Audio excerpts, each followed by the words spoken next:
Welcome to Madhava Ambati YouTube channel. స్థానిక ఎన్నికలు జగన్ సంచలన నిర్ణయం. ఏపీలో అధికార విపక్షం మధ్య భీకరమైన రాజకీయ సమరం సాగుతుంది.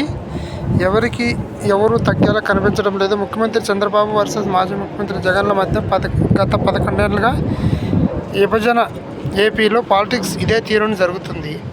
ఈ క్రమంలో 3 ఎన్నికలు జరిగితే 2 సార్లు చంద్రబాబు సీఎం అయ్యారు, ఒకసారి ముఖ్యమంత్రిగా జగన్ అయ్యారు. ఇక ఈ మధ్యలో రాజకీయంగా అనేక పరిణామాలు సంభవించాయి.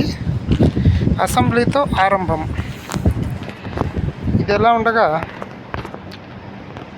2024లో భారీ ఓటమి వైసీపీకి ఎదురైంది. దాంతో నాటి నుంచి అసెంబ్లీకి జగన్ ఆయన పార్టీ ఎమ్మెల్యే రావడం లేదు. ఆ విధంగా అసెంబ్లీకి బాయ్కాట్ అన్నట్లుగానే వ్యవహరిస్తున్నారు. ప్రతిపక్ష హోదా ఇస్తేనే వస్తానని కూడా చెబుతున్నారు. ఇది కుదరదని, నిబంధనల ప్రకారం వీలు లేదని ప్రభుత్వం అంటుంది. ప్రజలు మీకు హోదా ఇవ్వలేదని చెబుతుంది. దీంతో వైసీపీ అసెంబ్లీకి రావడం లేదు. స్థానిక ఎన్నికల విషయంలో మరోవైపు చూస్తే స్థానిక సంస్థల ఎన్నికలను కూడా వైసీపీ బాయ్కాట్ చేస్తుందా అన్న కొత్త చర్చ మొదలైంది. బుధవారం జగన్ తాడిపత్రిలోని పార్టీ ఆఫీసులో ఏర్పాటు చేసిన మీడియా సమావేశంలో మాట్లాడినప్పుడు విలేకరుల నుంచి ప్రశ్న ఎదురైంది.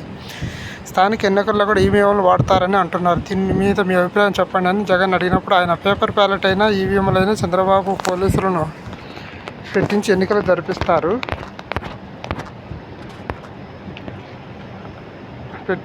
జరిపిస్తే ఒకటే కదా అని బదులిచ్చారు. దానికి ఆయన పులివెందుల ఒంటిమిట్ట జడ్పీటీసీ ఎన్నికను ఉదాహరించారు. పోలీసులను వాడుకుంటూ దౌర్జన్యం చేస్తున్నారని ఆయన మండిపడ్డారు.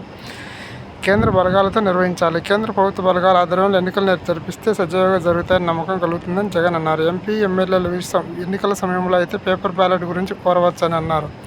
స్థానిక ఎన్నికల్లో మాత్రం లోకల్ పోలీసులతోనే అంతా జరిపిస్తారు కాబట్టి సక్రమంగా ఎన్నికలు జరగవేమో అన్న అనుమానాన్ని ఆయన అయితే వ్యక్తం చేశారని అంటున్నారు. దూరంగానే ఉంటారా? జగన్ చెప్పిన మాటలను బట్టి చూస్తే కనుక తొందరలో ఏపీలో జరగబోతున్న లోకల్ బాడీ ఎన్నికల్లో వైసీపీ దూరంగానే ఉంటుందని అంటున్నారు. ఎందుకంటే పోటీ చేసిన అధికార కూటమి ముందు పోటీ చేసినా కూడా అధికార కూటమి నందు సరితూగలేదు. పైగా ఆ వైపు నుంచి వచ్చే దూకుని సైతం తట్టుకోలేరని అంటున్నారు. ఇక ఎటు అధికార పక్షమే గెలుస్తుంది. అది దౌర్జన్యం చేశారనా లేక తమను ఇబ్బందులు పెట్టారనా, ఏ విధంగా విపక్ష ఆరోపణలు చేసినా కూడా విజయం మాత్రం కూటమికే దక్కుతుందని అంటున్నారు. దాంతో ఎందుకు వచ్చిన పోటీ అన్న ఆలోచనతో వైసీపీ ఉందా అన్న చర్చ సాగుతుంది. ఇక పార్టీ వారు ఎంత కష్టపడినా ఫలితాలు చేతిగా వస్తే అది 2029 ఎన్నికల మీద ప్రభావం చూపుతుందని కూడా ఆలోచిస్తున్నారని అంటున్నారు. మరోవైపు చూస్తే గెలిచిన వైసీపీ వారు కూడా పార్టీలో ఉంటారు అన్న నమ్మకం కూడా లేదని అంటున్నారు. అందువల్ల లోకల్ బాడీ ఎన్నికలన్నీ ఫోకస్పై ఆ వైపు పెట్టే కంటే జనంలో ఉంటూ ప్రభుత్వ విధానాల మీద పోరాటం చేయాలనేది వైసీపీ ఆలోచనగా ఉందని అంటున్నారు. అదే కనుక జరిగితే మాత్రం వైసీపీ మరో బాయ్కాట్కి సిద్ధం అవుతుందని అనుకోవాల్సి ఉంటుంది. చూడాలి మరి ఏం జరుగుతుందో. ఇది విషయం. Madhava Ambati YouTube channel subscribe చేయండి. ఈ విషయాన్ని మీ ఫ్యామిలీ ఫ్రెండ్స్కి షేర్ చేయండి. ఈ వీడియోను లైక్ చేయండి. Thank you very much.